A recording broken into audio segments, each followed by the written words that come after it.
বিপদ আপদ আপনাকে সন্ত্রস্ত করে রাখতে পারে, কিন্তু এই বিপদ প্রত্যেকের জীবনে কোনো না কোনো কারণে থাকে। এটা আপনাকে দেখায় যে আপনার মধ্যে কি খামতি রয়েছে, কেন রয়েছে। এই বিপদ হলো সেই মাধ্যম যার দ্বারা আপনি নিজের দুর্বলতাকে নিজের শক্তিতে পরিবর্তন করতে পারেন। একটা ফুলের দিকে তাকান। একটা ফুল তার বুকে যখন একটা সূচ বিঁধে এপার ওপার হয়ে যায়, শুধু তখনই আমাদের প্রভুর জন্য ফুলের মালা তৈরি করা যায়। সেই জন্য কখনোই বিপদকে ভয় পাবেন না, তার থেকে দূরে পালাবেন না, একে স্বাগত জানান। বোঝার চেষ্টা করুন এই বিপদ কেন আছে। যদি বিপদকে বুঝতে পারেন তবেই জীবনকে বুঝতে পারবেন। যদি জীবনকে বুঝতে পারেন তবে এই বিপদকে সম্পদে পরিণত করতে পারবেন।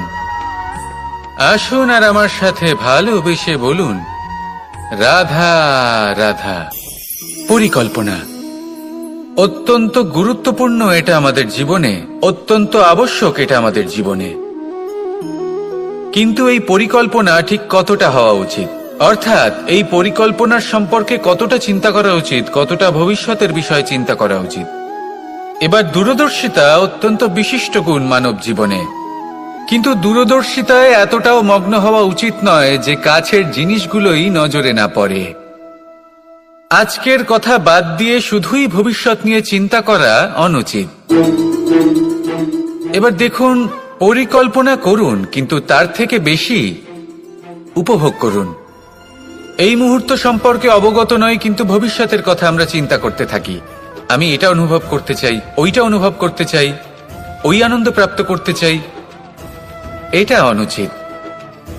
পরিকল্পনা করুন, সংযত করুন, কিন্তু আজকে, বর্তমানকে, এই মুহূর্তকে, জীবনের বাস্তবিক আনন্দ এটা, আর জীবনযাপনের সব থেকে শ্রেষ্ঠ পথও এটা।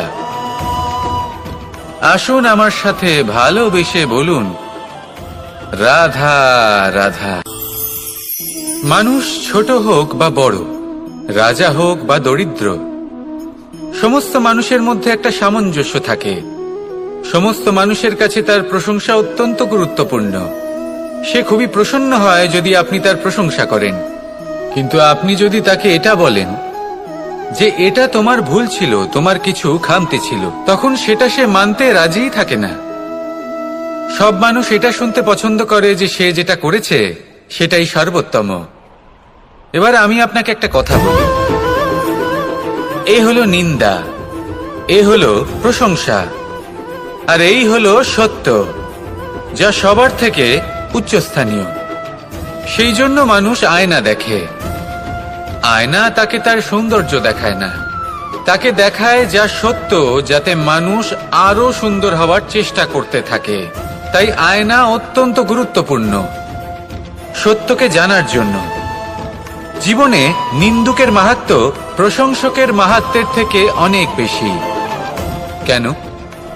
কারণ তারা আপনাকে আপনার খামতি দেখায়, আপনার ভুলগুলো বুঝিয়ে দেয়, আপনাকে একটা সুযোগ দেয় নিজেকে শুধরে নিতে, নিজেকে আরো শ্রেষ্ঠ করে তুলতে, যা প্রশংসক করতে পারে না।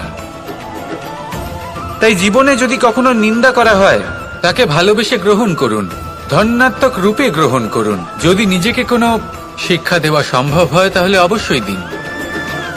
দেখবেন মন প্রসন্ন হয়ে বলবে, রাধা রাধা। আকাঙ্ক্ষা কখন লোভে পরিণত হয়ে যায় তা কেউ বলতে পারে না। এবার তার পরিণাম কি হতে পারে তাও আমরা কেউ জানি না।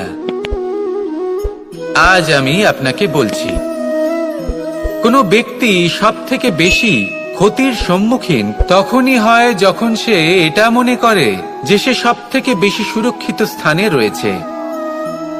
সে ভাবে যে সে সেখানে সুরক্ষিত রয়েছে। সে তখন অসাবধান হয়ে পড়ে, আর তখনই তাকে জীবনের সব থেকে বড় ক্ষতির সম্মুখীন হতে হয়। নিঃস্ব হয়ে যাওয়ার পরিস্থিতি কোনো মানুষের জীবনে তখনই আসে যখন তার কাছে প্রচুর সম্পত্তি থাকে এবং সে তার থেকেও অনেক বেশি সম্পত্তি অর্জন করতে চায়। সেই অনেক বেশি সম্পত্তি অর্জন করার চেষ্টায় সে এমন কিছু করে বসে যার ফলে তাকে সমস্ত সম্পত্তি হারাতে হতে পারে। একজন রচনাকার নিজেই নিজের প্রতিভা একদম শেষ করে দিতে পারে যখন সে অনেকগুলো কাজ নিজের কাঁধে নিয়ে নেয়। একটা গুরুত্বপূর্ণ কথা সবসময় মনে রাখবেন, আজ আপনি যেখানেই থাকুন না কেন, যেমনই যে কোনো স্থানেই থাকুন না কেন, এর পেছনে আপনার আকাঙ্ক্ষার একটা বিশাল ভূমিকা রয়েছে।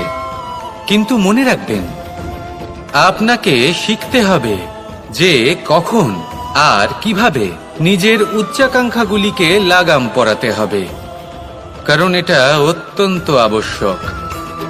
তাই আসুন আর আমার সাথে ভালোবেসে বলুন, রাধা রাধা।